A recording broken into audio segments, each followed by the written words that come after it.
سعيدا كن فريدا عش بفخر في الحياة لا تبالي فالمعالي بالتحدي لا سواه كن سعيدا كن فريدا عش بفخر في الحياة لا تبالي فالمعالي بالتحدي لا سواه بالتحدي لا سواه حرر النفس ولا تحيا هباء يا ربيعا أنت والعطر الرداء حرر النفس ولا تحيا هباء يا ربيعا أنت والعطر الرداء خذ قرارا وانطلق لا تنتظر ليس كل الناس أهل للعلاء خذ قرارا وانطلق لا تنتظر ليس كل الناس أهل للعلاء ليس كل الناس أهل للعلاء كن سعيدا كن فريدا عش بفخر في الحياة لا تبالي فالمعالي بالتحدي لا سواه كن سعيدا كن فريدا عش بفخر في الحياة لا تبالي فالمعالي بالتحدي لا سواه بالتحدي لا سواه ذلك الدهر الذي ترضى به هل يراك الكون من صناعه ذلك الدهر الذي ترضى به هل يراك الكون من صناعه ودع الأحلام يا فارسنا كن بهذا العصر من أعلامه ودع الأحلام يا فارسنا كن بهذا العصر من أعلامه كن بهذا العصر من أعلامه كن سعيدا كن فريدا عش بفخر في الحياة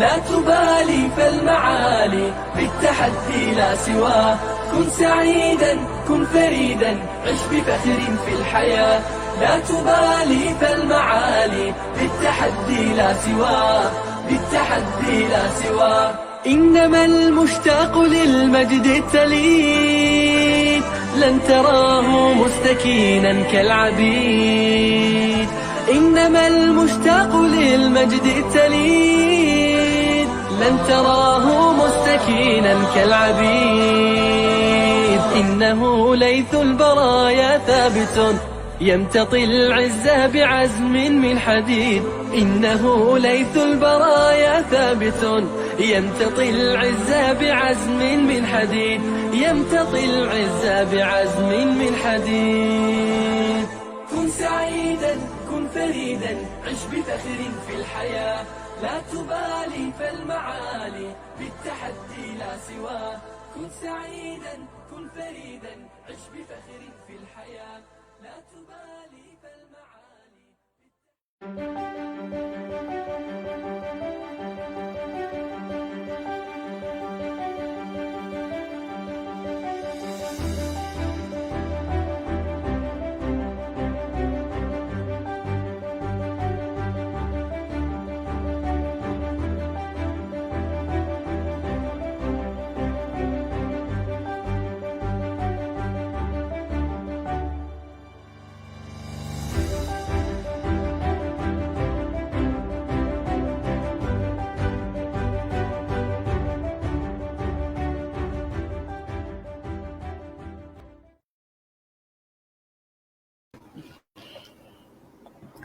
Bismillahirrahmanirrahim. Innal hamdalillah nahmaduhu wa nasta'inuhu wa nastaghfiruh wa na'udzu billahi min syururi anfusina wa min sayyiati a'malina.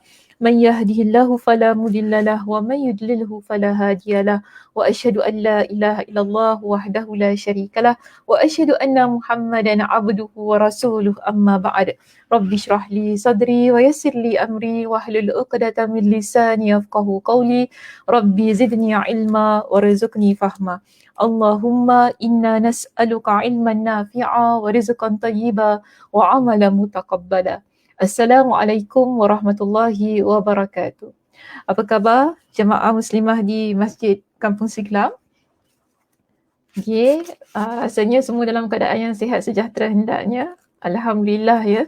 Jika tidak sihat, moga Allah Subhanahu Wa Taala kurniakan kesihatan kepada sesiapa yang dalam keadaan yang kurang sihat.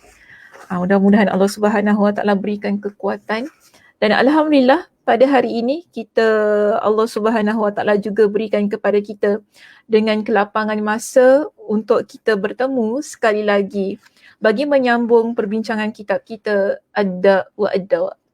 Ya, jadi hari ini Muslimah kita akan masuk kepada subtopik yang baru. Maknanya begini, saya akan skip ya beberapa muka surat yang begitu banyak sekali ya pada hari ini. Jadi subtopik kita yang lepas hari tu kan, saya nak hentikan hingga di situ sahaja. Maka hari ini kita akan masuk kepada subtopik yang baru. Saya tidak pasti untuk muslimah semuanya di sana ya muka suratnya berapa. Jadi di sini kalau muka surat halamannya itu berbeza, harap dapat diberitahu pada rakan-rakan yang lain di ruangan komen.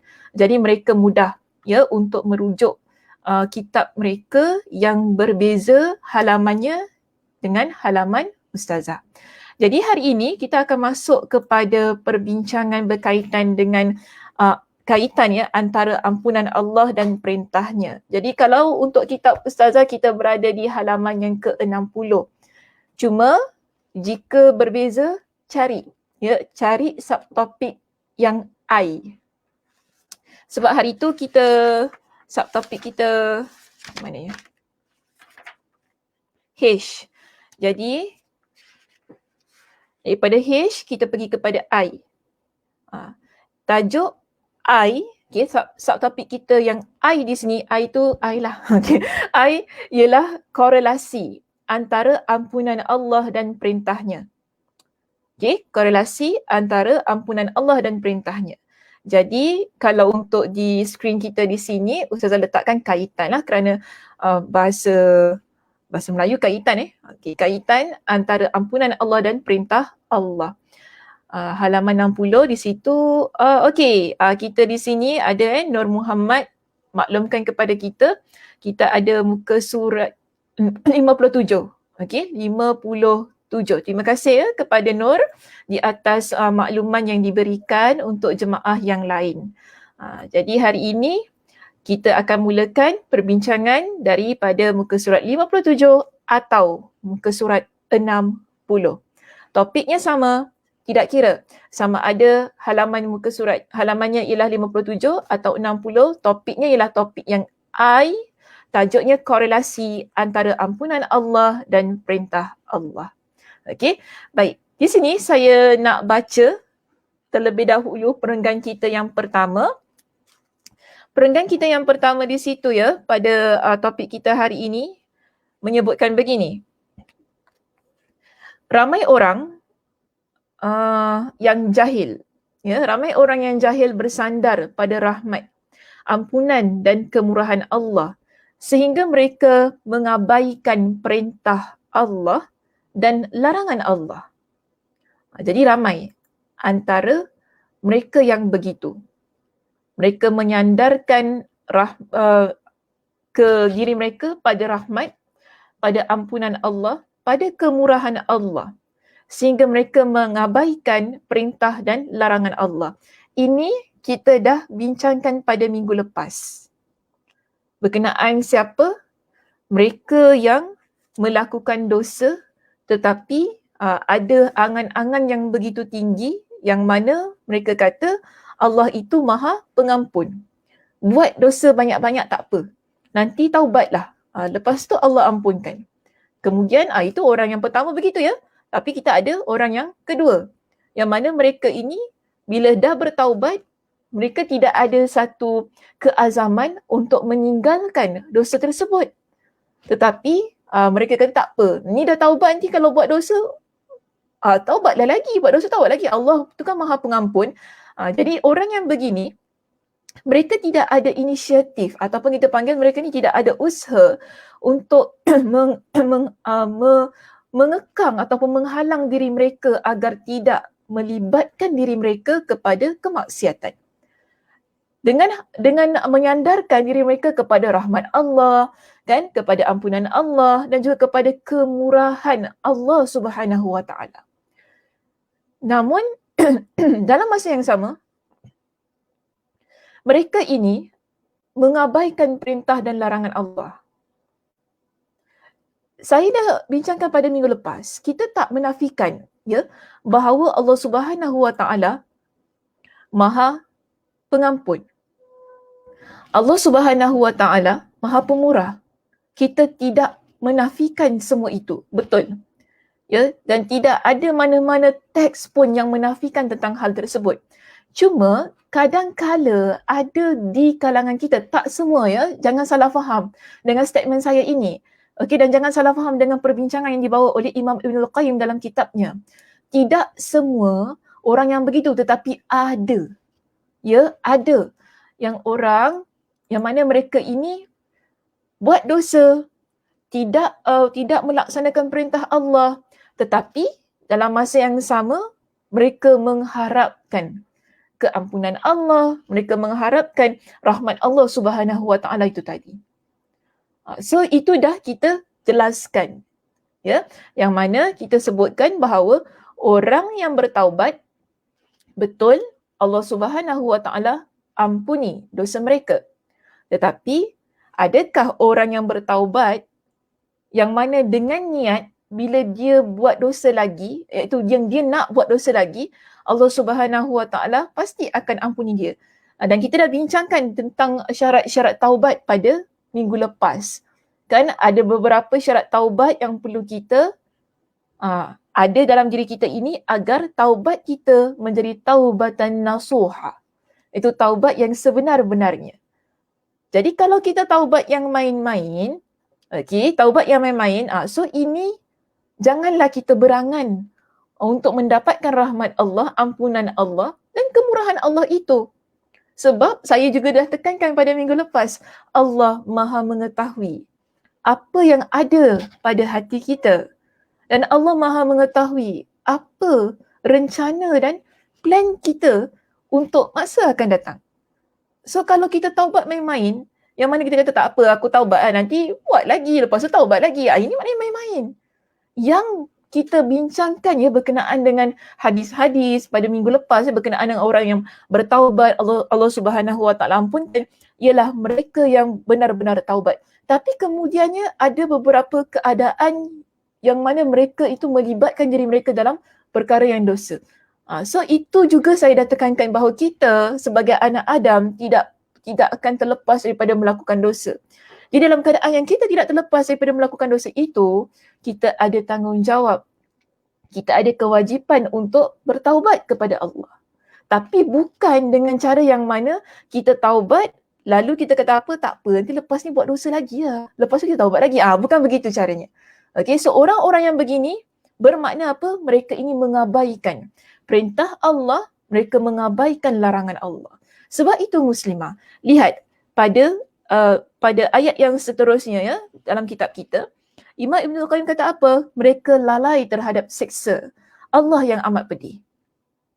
Orang yang begini, ya, sebagaimana yang saya nyatakan di sini, yang bersandar pada rahmat Allah, yang bersandar pada ampunan Allah, yang bersandar kepada kemurahan Allah, namun mereka mengabaikan perintah Allah, bahkan mereka itu melakukan larangan Allah. Orang yang begini, mereka sebenarnya lalai terhadap siksaan Allah yang amat pedih. Okey? Bahkan siksanya kepada orang-orang yang berbuat dosa tidak dapat ditolak.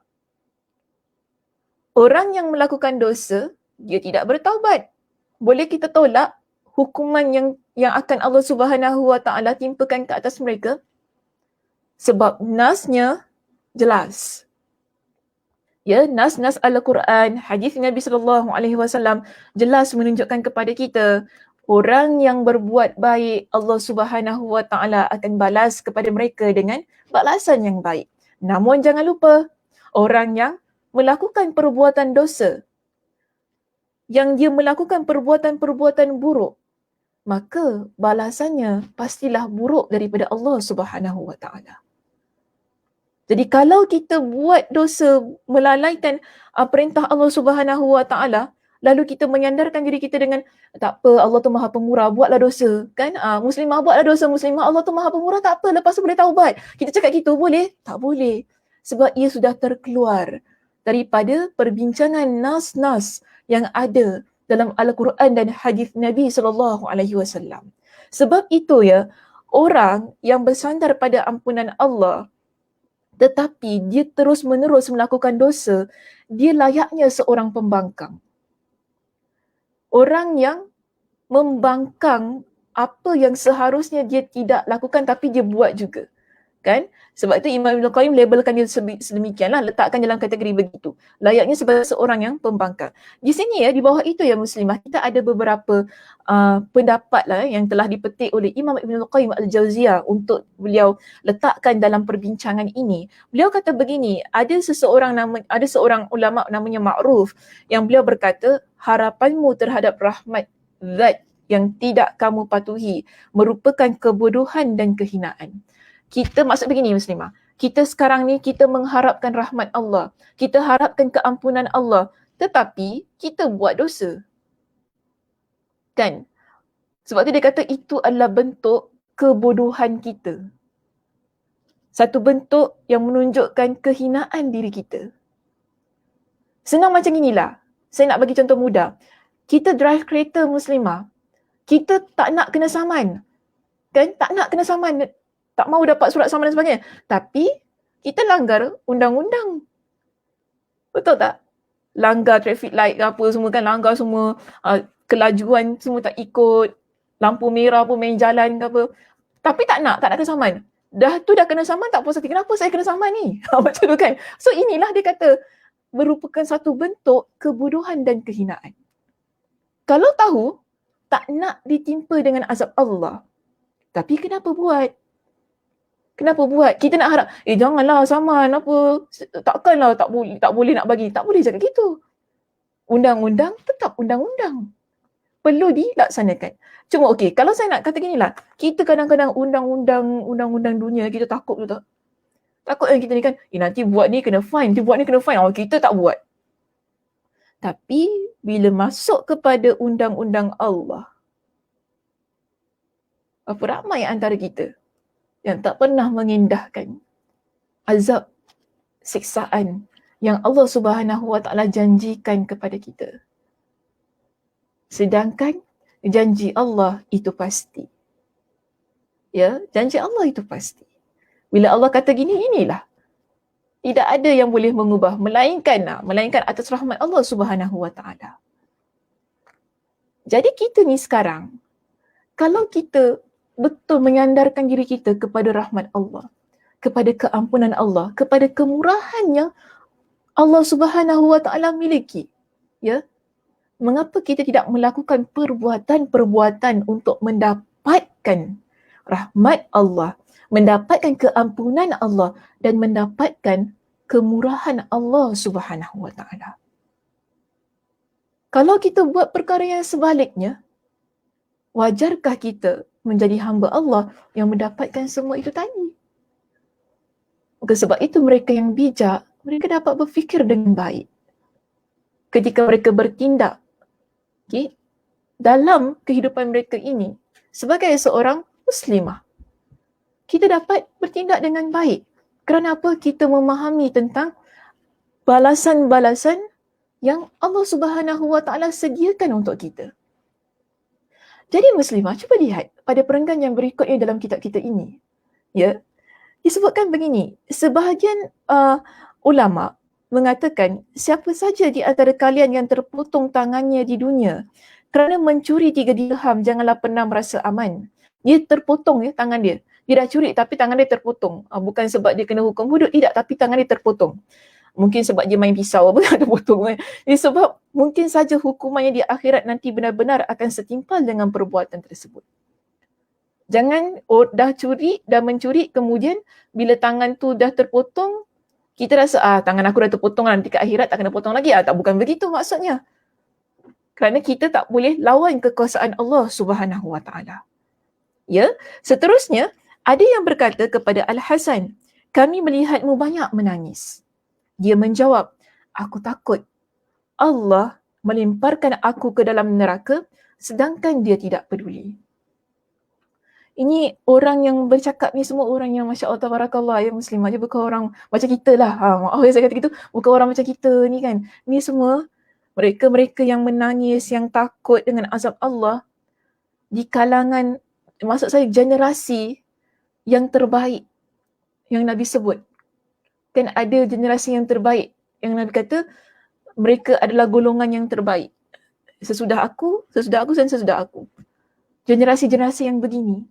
Bukan generasi kita sekarang ni. Dan dalam keadaan mereka yang Nabi sebut sebagai generasi yang terbaik, terbaik kerana apa? Keimanan mereka, pengamalan agama mereka, ya, keadaan diri mereka dengan Al-Quranul Karim, akhlak mereka. Ini generasi yang terbaik ni. Namun dalam situasi yang sedemikian, ketakutan mereka terhadap Allah masih lagi ada. Takut masuk neraka, takut itu, takut ini kan. Bimbang tentang keadaan diri mereka. Beza dengan kita Muslimah. Kita baru je hari tu puasa kan, bulan Muharram hari tu, awal-awal tu dah rasa macam ahli syurga kita ni. Kadang-kadang kita macam tu. Ataupun senanglah masa bulan Ramadan kita apa ni? Kita tarawih sebulan kan, walaupun dekat rumah rasa macam ahli syurga je kita ni. Sebab setiap hari bangun tahajud. Rasa takut tu hilang dah. Nak nangis pun tak ada, dah happy je. Alhamdulillah saya dapat tahajud sebulan. Macam gitu kita ni. Tapi kalau generasi terbaik tak ada maknanya mereka ni. Makin banyak amal ibadah mereka, makin takut mereka kepada Allah. Bahkan mereka seringkali tidak ada rasa angan-angan menjadi penghuni syurga. Ketakutan mereka, Allah masukkan mereka ke dalam neraka itu sentiasa ada dalam diri mereka. Ini generasi terbaik yang didatangkan contohnya oleh Imam Ibn Al-Qayyim Al-Jauziyah dalam kitab ini. Kan? Keadaan yang, perasaan-perasaan yang mereka luahkan ini. Ya, jadi ada, kalau kita lihat di bawah itu, dia juga berkata, sungguh terdapat satu kaum yang dilalaikan oleh angan-angan akan ampunan Allah. Sebab tu tadi saya kata kita ni selalu berangan-angan kan. Okay? Jadi kata ada satu kaum yang angan-angan tentang ampunan Allah sehingga mereka meninggal dunia tanpa bertaubat. Ini sebagaimana yang kita jelaskan pada minggu lepas. Dia berangan-angan, buat dosa banyak. Dia kata tak apa, nanti Allah ampunkan. Tak apa, nantilah esok lusa boleh taubat. Sekarang buat dosa banyak-banyak. Ya? Muda lagi, buat dosa banyak-banyak. Kan? Saya tak rasa kuliah saya ni semua makcik-makcik. Selalu orang kata kuliah Sakinah ni, agaknya kalau dah nama kuliah Duha, kuliah Muslimah Umum, semua makcik-makcik. Tak. Saya nak tukar statement tu ya. Kalau ada orang kata kuliah saya ni kuliah makcik-makcik, tak. Kuliah saya daripada yang semuda-mudanya hingga setua-tuanya. Okay? So ada, semua umur tu ada. So saya nak kata gini, kalau kita rasa kita muda ya, yang ikuti kuliah saya ini, jangan menunda taubat. Sebab apa? Mati tak pernah kenal tua atau muda. Sebab itu dia kata di sini, orang yang sentiasa dia kata, saya masih muda, nanti saya taubat kan? Sampai satu masa memang dia tak sempat bertaubat. Kerana apa? Angan-angan dia tu tadi, yang bahawa Allah tu Maha Pengampun, tak apa, buat dosa banyak-banyak, nanti bolehlah taubat, buka buku baru, kan? Dia kan ni macam Facebook ke apa? Hari ni kita delete Facebook kita, next time kita buka our new Facebook account kan, macam tu boleh gitu, tak ada maknanya Muslimah. Okay, hidup kita ni dia tak macam Facebook, tak macam Instagram kita, yang kita boleh delete sesuka hati kita lalu kita buka satu account yang baru, kita nak refresh kita punya image dan sebagainya, bukan begitu. Tetapi kita dan dengan Allah ini, dia tidak ada sebarang perkara-perkara yang boleh kita delete dengan begitu sahaja. Dan kita letakkan angan-angan, nanti. Bukan begitu.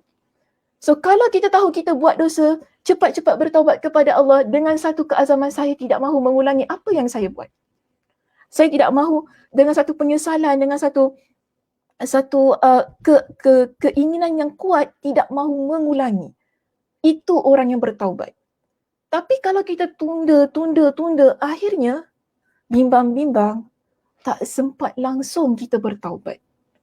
Sebab itu, disebutkan begini ya, sehingga mereka meninggal dunia tanpa bertaubat. Salah seorang dari mereka berkata, hal ini disebabkan aku berbaik sangka terhadap Rabbku. Jadi ada orang kata, kenapa kau tak bertaubat? Sebab aku ni husnuzan dengan Allah.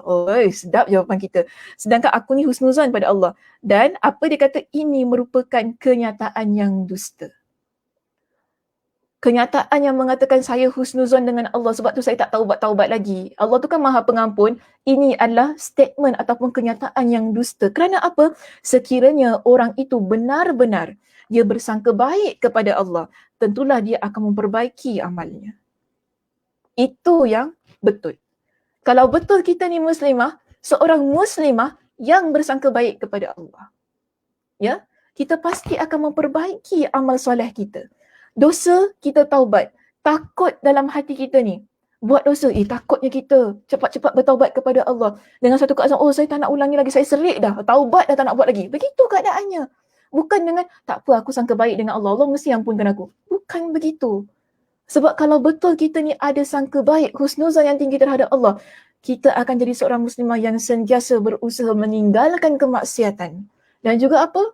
Kita akan sentiasa menjadi seorang hamba Allah yang bila buat satu kemaksiatan, kita akan cepat-cepat taubat dengan taubat yang sebenar-benarnya. Bukan hanya meletakkan harapan-harapan yang akhirnya kita mati dalam keadaan kemaksiatan itu. So tu kena ubah. Ya, mindset yang sedemikian kalau adalah antara kita yang begitu. Sebab kenapa? Inilah penyebab apa? Hati kita rosak. Hati kita jadi kotor. Sebab apa?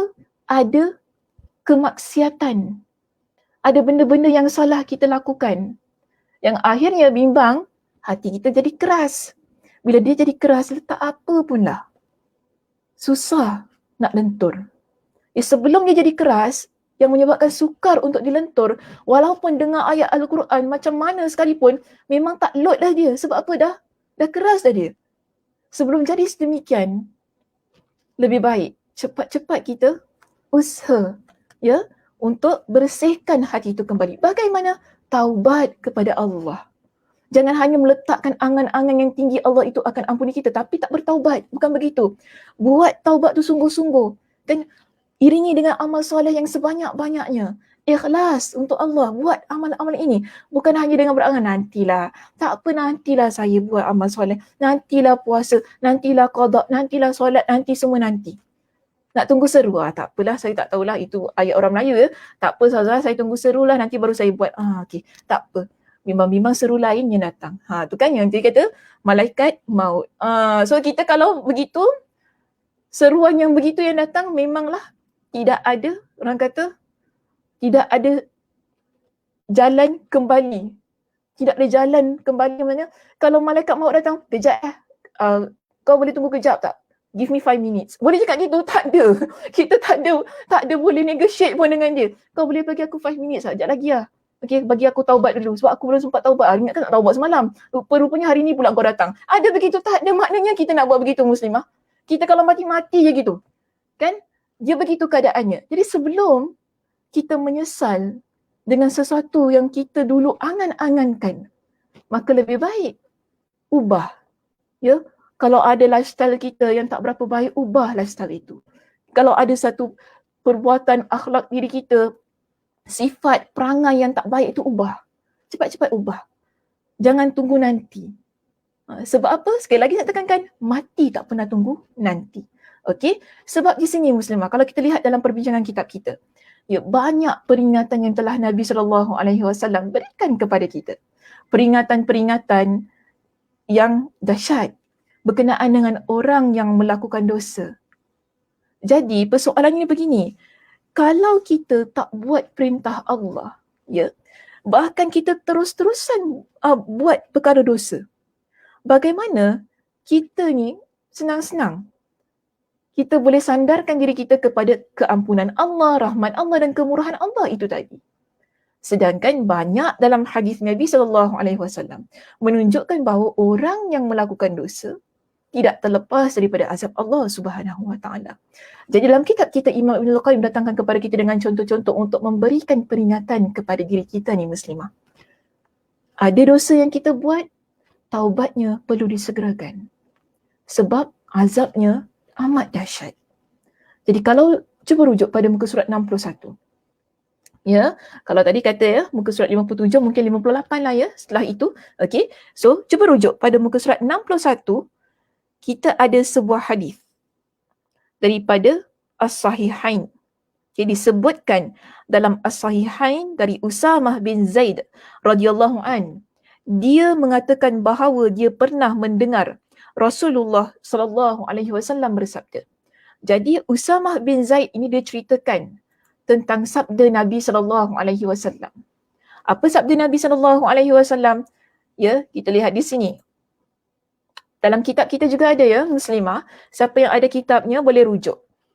Iaitu Nabi ceritakan kepada Usama, lalu Usama beritahu kepada yang lain, dia pernah dengar Nabi sebutkan begini.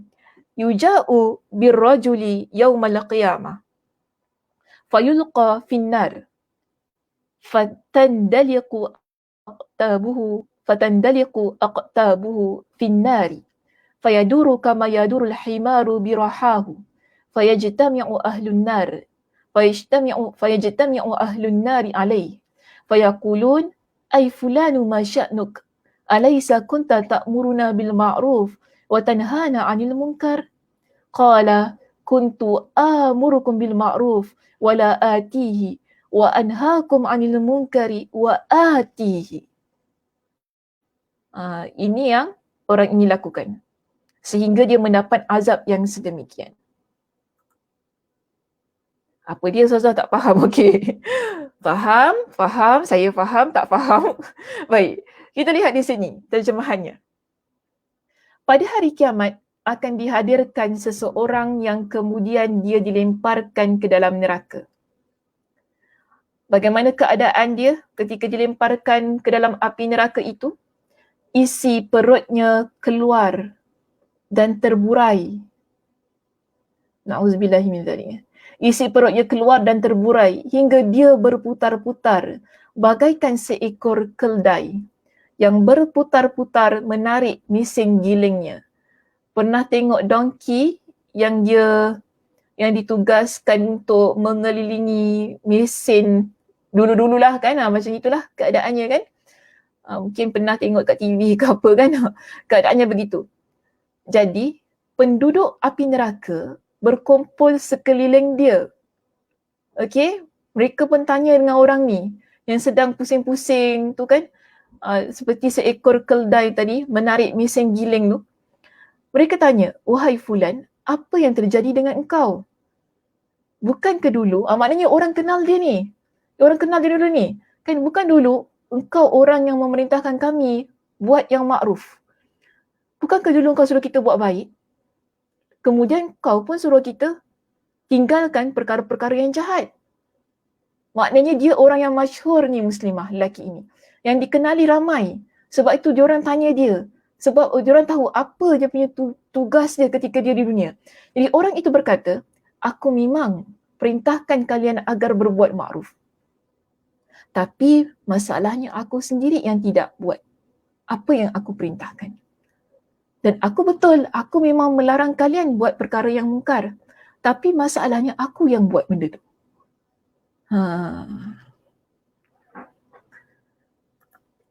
Macam mana? Apa rasanya setelah membaca hadis ini? Saya tak ada. Saya tak tahu nak cakap macam mana. Ini dia lebih kepada pendakwah macam saya kan. Dia lebih kepada pendakwah, lebih kepada guru, lebih kepada ibu bapa juga. Kan? Kita sebagai asatizah lah. Peringatan tentang azab yang Allah timpakan kepada orang yang suruh orang lain buat baik tapi dia tak buat. Dia suruh orang lain tinggalkan kemungkaran tapi dia yang buat. Dan Allah sediakan azab yang khusus untuk orang yang begini. Jadi bolehkah kita ni buat main? Kan? Kita buat main-main. Tak apalah, nantilah. Maknanya setiap perkara yang kita buat ni muslimah, ada balasannya bukan? Itu dah kita bincangkan pada 2 sesi yang lepas. Ada balasan yang Allah sediakan untuk diri kita. Tak kira apa benda pun kita buat. Kalau kita buat baik, Allah akan berikan baik. Tapi kalau kita buat sebaliknya juga yang akan kita terima. Jadi antaranya di sini, Allah sebut, Nabi SAW ceritakan berkenaan dengan orang yang Allah campakkan dia ke dalam api neraka. Bukan campak macam itu, kita campak terbuang gitu je, tak. Tapi dia tercampak, isi perut dia keluar, terburai. Kemudian dia mengelilingi macam seekor keldai yang bawa mesin tu kan. Orang pula kenal dia, ramai orang kenal dia. ini, maaf ya saya kata begini kalau kasar, ini sebenarnya kalau saya nak apply pada konteks kita hari ini, dia ni kan relate lah untuk influencer ke, Instagrammer ke apa kan, yang kita ada ramai followers. Kita suruh itu suruh ini, macam-macam. Tapi masalahnya kita sendiri yang tak buat. So dia adalah peringatan. Peringatan untuk saya terutamanya. Okay, peringatan untuk saya terutamanya. Bila kita suruh orang buat baik, pastikan kita juga buat. Bila kita suruh orang tinggalkan kemungkaran, kita juga buat. Begitu keadaannya. Sebab apa kita dah baca dah hadis ini? Dia bukan perkara yang main-main. Okay, bukan perkara yang main-main. Cuba lihat pada hadis yang berikutnya. Okay, pada hadis yang berikutnya, bukan hadis yang bawah tu ya Muslimah. Cuba lihat pada hadis yang berikutnya, pada kalau muka surat Ustazah, muka surat 62. Ya, muka surat 62. Iaitu yang ada bahasa Arabnya. Okey, disebutkan juga dalam Musnad Imam Ahmad. Ini perkara yang sama sebagaimana yang berlaku untuk hadis yang baru kita bincangkan ini. Ya, iaitu dia perintah orang lain buat baik tapi dia lupa diri dia. Orang yang begini, apa balasan yang akan Allah berikan? Nabi ceritakan dalam hadis ini adalah penyaksian Nabi. Kan pada malam Isra' Mi'raj. Okey. Saya rasa saya tak perlu untuk ceritakan berkenaan dengan malam Isra' Mi'raj.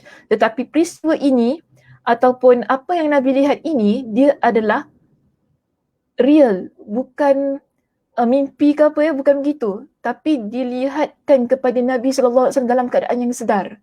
Apa kata Nabi? Marartu lailata usriya bi ala qaumin tuqradu shifahuhum bimaqarida min nar. Ketika malam Isra' aku melewati satu kaum yang lidahnya dipotong dengan gunting. Bukan gunting sebarangan Muslimah, tetapi apa? Gunting dari api neraka. Aku, iaitu Rasulullah SAW bertanya, jadi bila Nabi nampak golongan ini, kaum ini kan yang mana bibir mereka ni, lidah mereka digunting dengan gunting api neraka, Nabi tanya dengan malaikat yang menemani baginda dalam perjalanan ini. Nabi tanya apa kepada dia? Qultu ma haula. Nabi tanya, siapa mereka ni? Jadi malaikat jawab, haula'i khutaba'u ummatika min ahli dunya. Kanu ya'muruna an-nasa bil bir wa yansawna anfusahum wa hum yatluna al-kitab. Afala ya'qilun?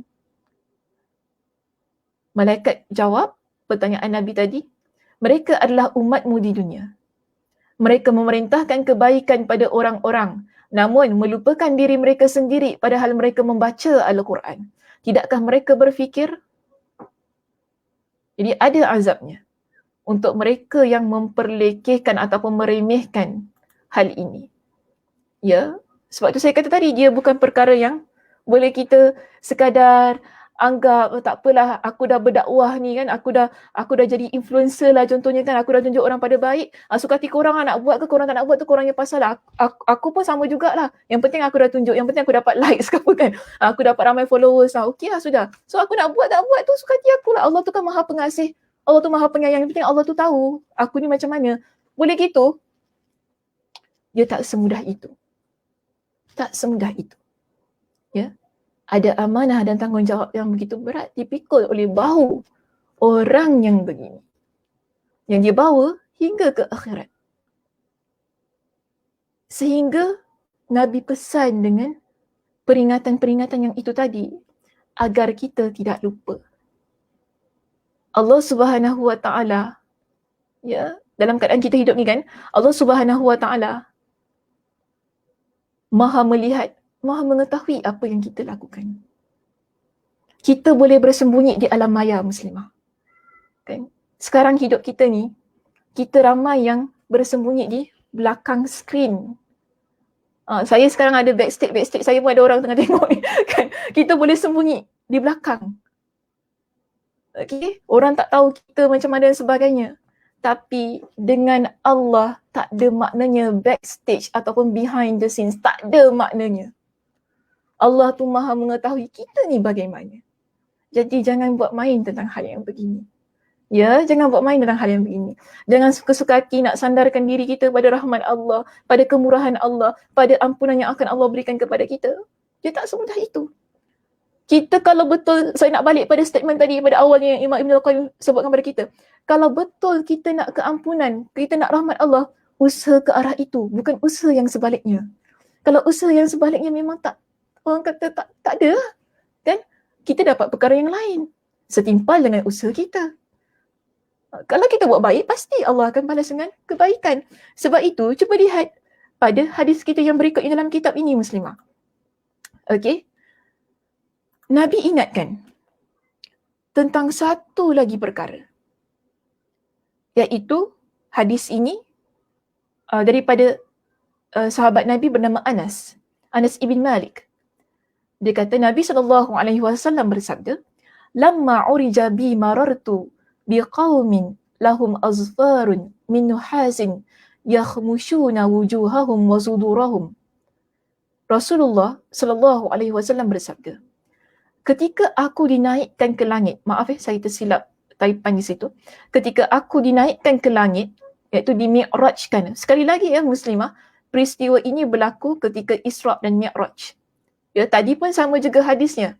Yang Nabi nampak ada golongan yang digunting-gunting lidahnya dengan gunting daripada api neraka. Ini lagi satu peristiwa yang Nabi nampak. Okey. Nabi kata apa? Aku melewati satu kaum yang kuku mereka terbuat dari tembaga, yang mereka gunakan untuk mencakar muka dan dada mereka. Lalu aku bertanya, "Wahai Jibril, siapakah mereka?" Jibril menjawab, "Mereka adalah orang-orang yang memakan daging manusia." Ghibah. Apa makna ghibah Muslimah? Mengumpat. Okey? Dan merosakkan kehormatan orang lain. Hadis riwayat Abu Daud, status hadis adalah sahih. Mengumpat orang lain, ini azabnya. Ini azabnya yang Allah Subhanahu Wa Taala sediakan. So kita boleh kata, sekarang aku nak ngumpat puas hati aku, nanti esok lusa bolehlah taubat, boleh gitu? Tak apalah, sekarang aku suka hatilah. Aku nak jatuhkan maruah dia ke, aku nak fitnah dia, aku nak aibkan dia, biar padan muka dia, berbakul-bakul aku kenakan dia hari ni. Boleh gitu kita? Suka hati kita je nak buat macam tu, boleh? Sebab itu, sebelum buat apa-apa, fikir. Fikir kita ni. Sebelum nak ngumpat orang, nak fitnah orang lain, nak aibkan, nak jatuhkan maruah dia, fikir kita ni sedalam-dalamnya. Tapi dah fikir-fikir kata, yelah memang aku dah lama fikir dah, lepas ni aku nak bertaubat lah. Boleh gitu? Tak ada maknanya. Tak boleh lah. Maknanya itu memang sengaja. Kita dah bincangkan minggu lepas, kita tak boleh sengaja buat dosa. Kan? Tak boleh sengaja buat dosa. Suka hati kita nak buat dosa, lepas tu kita rasa kita nak taubat pada Allah. Kenapa Nabi SAW memperingatkan kepada kita dengan azab-azab ini? Supaya kita hindari dosa. Kita usaha ni Muslimah agar kita tak buat perkara-perkara ini. Ya, agar kita tak buat perkara-perkara ini.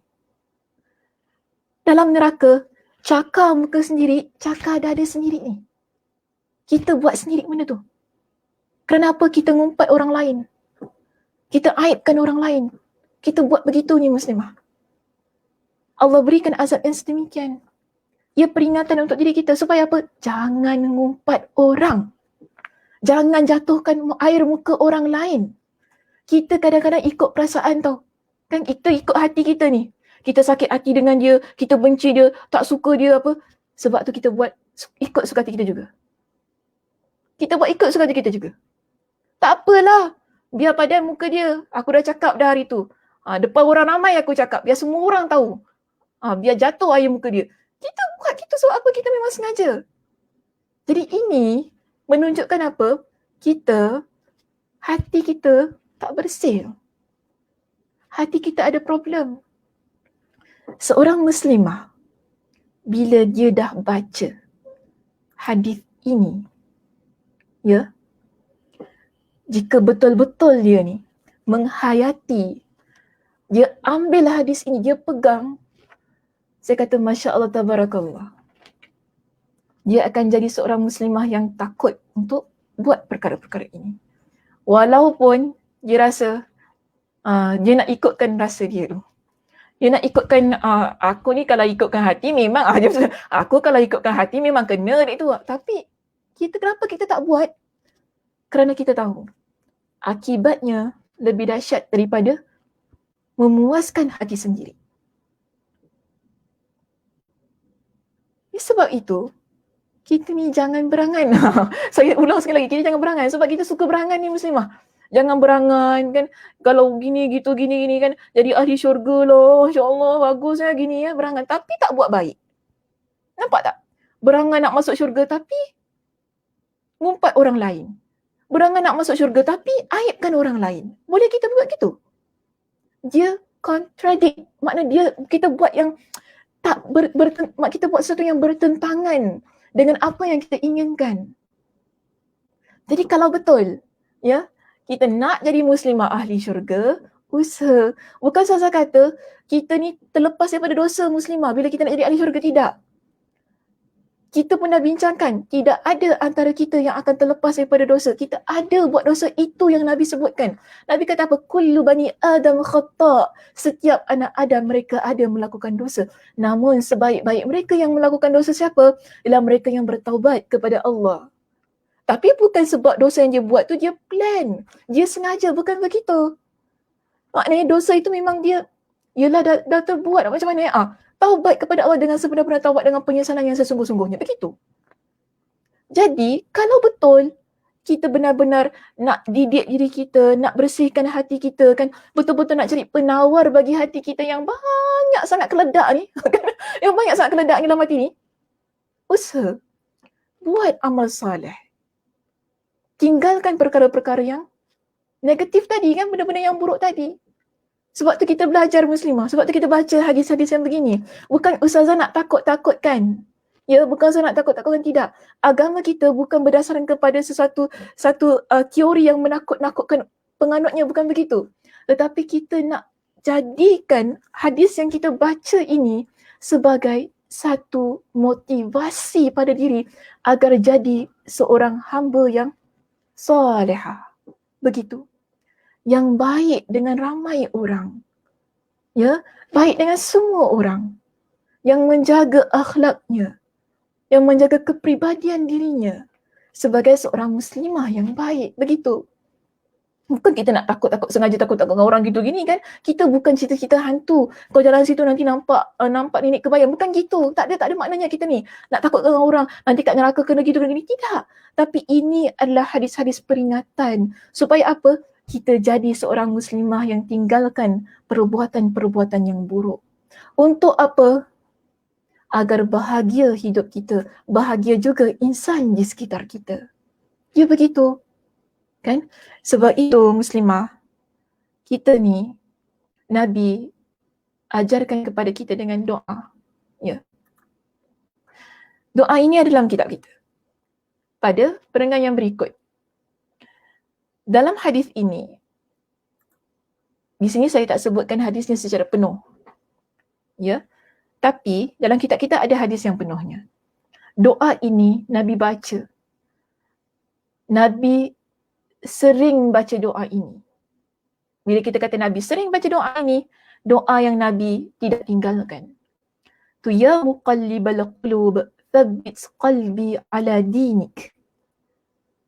Wahai zat itu Allah, ya Allah, yang membolak-balikkan hati, tetapkanlah hati kami di atas agamamu. Jadi Nabi sering, maknanya biasa baca doa ini dan hal itu biasa didengar oleh para sahabat. Doa yang Nabi baca ni. Kemudian ada di kalangan sahabat yang bertanya kepada Nabi. Okey, mereka kata kepada Nabi begini. Ya Rasulullah. Ya, mereka tanya pada Nabi, ya Rasulullah, wahai Rasulullah. Amanna bika wa bima ji'ta bi. Kami semua ni sudah beriman kepada kami telah beriman kepadamu dan apa yang engkau bawa. Maksudnya kami beriman bahawa engkau adalah seorang Nabi. Engkau adalah seorang Rasul. Dan kami juga beriman apa yang engkau bawa itu Al-Quran, hadis Nabi, apa perintah-perintah Nabi kan, apa yang Nabi sebutkan, kami beriman. Cuma mereka soalkan, apakah engkau masih khawatirkan kami sehingga engkau mengulang-ulang doa ini? Maksudnya begitulah ya. Sehingga engkau mengulang-ulang doa ini dan engkau ajarkan kepada kami dengan doa ini. Sering kau baca doa ini supaya hati kami tetap dalam keimanan ini. Sedangkan kami dah beriman kepada Allah. Kami beriman kepada engkau sebagai Nabi dan Rasul. Kami beriman dengan apa yang engkau bawa. Tapi kenapa doa ini sering kau ulang dan ulang? Jadi apa kata Nabi Muslimah dalam hadis ini? Nabi kata begini kepada para sahabat. Nabi kata, "Na'am, betul. Kalian dah beriman kepada aku. Kalian beriman dengan apa yang aku bawa. Ya, kalian beriman dengan apa yang aku bawa. Tapi aku masih lagi khawatir dengan keimanan yang ada pada hati kalian." Itu maksud Nabi bila Nabi kata na'am. Ya, Nabi kata apa? Na'am. Kerana apa? Innal qulub, sesungguhnya hati kita ni baina isba'aini min asabi'illah.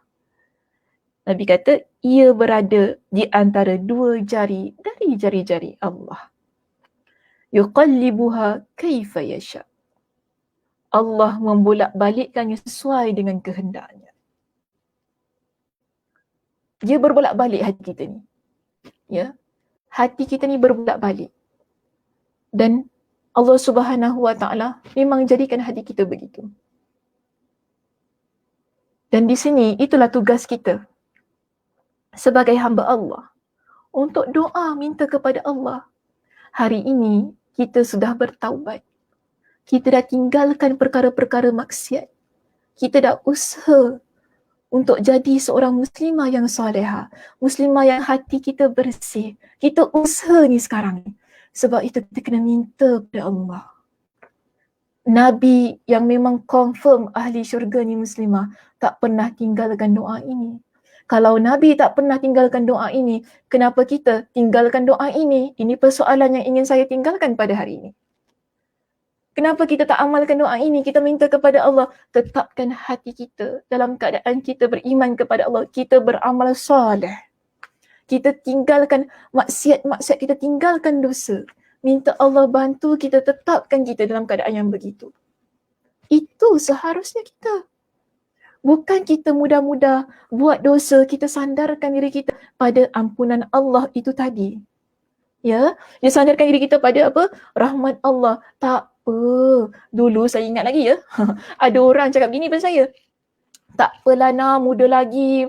Nak buat dosa, buatlah banyak-banyak kan. Buatlah banyak-banyak. Nanti boleh tutup buku, buka buku baru. Ada. Senior. Okay. Dia maknanya makcik nasihatkan kita begitu. Boleh kita nasihat pada anak kita begitu. Tak apa dek, buat je dosa banyak-banyak. Nanti dah tua-tua sikit, taubatlah pada Allah. Boleh kita nasihat begitu? Tak boleh. Maknanya dia adalah perkara yang salah. Sebab berkenaan dengan dosa ni, jangan kita buat main-main muslimah. Ya. So kalau kita taubat sungguh-sungguh, taubat betul-betul, tinggalkan. Tapi kemudian bila kita tak dapat elakkan, kita terbuat dosa itu, taubat lagi, itu baru tepat keadaannya. Ya, itu baru tepat keadaannya. Jangan pula kita putus asa. Tak nak nanti aku taubat, aku buat dosa lagi. Buat apa aku taubat? Itu pun salah juga. Kan? Itu pun salah juga. Saya pun tak nafikan ada juga orang yang berpemikiran begitu. Buat apa saya nak taubat, Ustazah? Nanti saya taubat, saya buat lagi. Saya taubat, saya buat lagi. Buat apa? Lebih baik saya tak payah taubat. Senanglah saya macam tu. Itu pun salah juga muslimah. Ya, salah juga. So kita ni taubat pada Allah. Kemudian kita usaha untuk mengelakkan diri kita daripada melakukan dosa-dosa itu tadi. Sekali lagi, kita usaha. Allah Subhanahu Wa Taala Maha mengetahui usaha kita. Sekali lagi juga saya ingin tekankan, banyak kali dah saya sebut hari ini, ulang-ulang saya sebut tadi. Allah tahu apa yang ada pada diri kita. Allah tahu apa yang ada dalam hati kita. Allah tahu apa yang kita plan. So Allah juga Maha mengetahui apa yang kita usahakan. Jadi Allah tahu kita tu bagaimana. So kalau kita nak tak nak, taubat pun gitu-gitu. Lepas macam aku tak janji lah. Lepas ni aku taubat, aku nak buat, aku buat lah macam tu. Boleh? Tak boleh. Maknanya kita, di mana letak usaha kita? Di mana letak usaha kita? Untuk menghindarkan diri kita daripada dosa-dosa itu tadi. Sedangkan kita sudah mengetahui setiap dosa yang kita buat ada balasannya. Dan seharusnya dalam keadaan yang sedemikian, kita bertaubat kepada Allah Subhanahu Wa Taala dengan taubat yang sebenar-benarnya. Lalu minta sebanyak-banyaknya kepada Allah. Dengan apa? Ya muqallibal qulub, tsabbit qalbi ala dinik. Minta kepada Allah yang membulak-balikkan hati kita ini supaya tetap hati kita berada atas agama. Maksud atas agama ni apa? Kita menjalankan perintah Allah. Kita tinggalkan larangan Allah. Itu maksudnya. Baru tepat. Kita berada di atas agama Allah. Okey Muslimah, itu saja perbincangan kita untuk hari ini. Okay, mungkin di sana ada soalan, satu ataupun dua soalan, dipersilakan saya boleh ambil. Ya.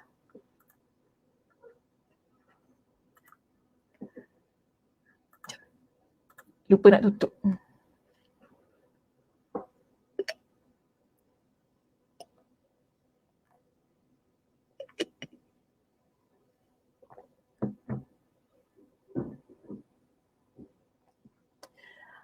Assalamualaikum Ustazah. Waalaikumsalam Puan Syidah. Adakah doa ini baik untuk diamalkan? Okey. Baik. Ya betul. Tak kira apa pun level kekuatan iman kita. High or low. Okey? Tak kira. Tak semestinya kita rasa iman kita tak kuat, tak semestinya, macam mana cakap, kalau kita rasa iman kita kuat, kita kata kita tak nak amalkan doa ini, tak boleh. Sebab Nabi imannya kuat. Ketakwaan Nabi itu lebih daripada semua orang. Sebab apa? Nabi sendiri kata, inni akhsyakum wa atqakum. Maksudnya aku adalah orang yang paling takut kepada Allah. Aku adalah orang yang paling bertakwa kepada Allah daripada kalian. Para sahabat Nabi pun tak boleh nak challenge ketakwaan Nabi. Maknanya tinggi keimanan Nabi SAW. Tapi Nabi sendiri, baginda mengamalkan doa ini untuk kehidupan baginda selalu tidak ditinggalkan. So kita yang tak tahu ni dah ya, tahap keimanan kita ni bagaimana, high or low tu tadi kan. So di situ lebih-lebih lagi wajar untuk kita amalkan doa tadi. Okey, terima kasih Puan Syidah atas soalannya. Mungkin ada soalan yang kedua.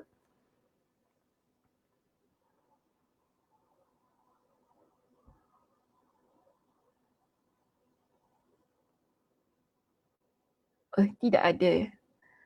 Kita ada komen daripada Hayati Suaidi di sini. Mungkin boleh dipaparkan admin komen itu. Masya Allah, hadis peringatan terasa ada ke kita bersalah tapi kita tak sedar. Muhasabah. Betul, untuk saya juga ya Puan Hayati. Untuk saya juga peringatan itu. Okey, ada yang lain. Sentap terkadang buat dosa tapi tak sedar dan meremehkan. Ya, betul untuk kita juga. Alhamdulillah. Okay, peringatan ni untuk saya terutamanya, untuk saya sebagai tenaga pengajar yang ingin mengajak orang lain kepada kebaikan dan mencegah orang lain juga daripada kemungkaran tu kan. Sebab tadi pun kita dah baca hadisnya. Dahsyat azab yang Allah sediakan untuk orang yang dia ajak orang lain buat baik tapi dia tak buat. Dia suruh orang lain tinggalkan benda-benda jahat tapi dia sendiri buat benda jahat. So itu peringatan. Dan bagi saya, hal itu juga teraplikasilah juga kita sebagai ibu bapa kan. Kita sebagai ibu bapa pun kita banyak suruh anak kita buat baik dan sebagainya. Jadi pastikan kita juga buat apa yang kita suruh dan kita tinggalkan apa yang kita suruh anak kita tinggalkan. Ini baru cantik pendidikan tu tadi. Orang kata apa? Cakap serupa bikin betul lah. Mudah-mudahan betul bahasa saya tadi tu. Okey, saya kira itu sahaja kuliah kita pada hari ini kan. Tidak ada banyak soalan. Satu saja. Alhamdulillah dan juga. Terima kasih ya kepada semua muslimah yang mengikuti pengajian kita pada petang ini. Mudah-mudahan insya-Allah kita jumpa pada minggu hadapan. Dan Allah berikan kepada kita dengan kesihatan zahir dan batin dan juga kelapangan masa untuk terus konsisten mengikuti perbincangan kitab Ad-Da'wa Ad-Dawa. Saya tutup dengan tasbih kafarah. Subhanakallahumma wa bihamdika asyhadu an la ilaha illa anta astaghfiruka wa atubu ilaik. Assalamualaikum warahmatullahi wabarakatuh.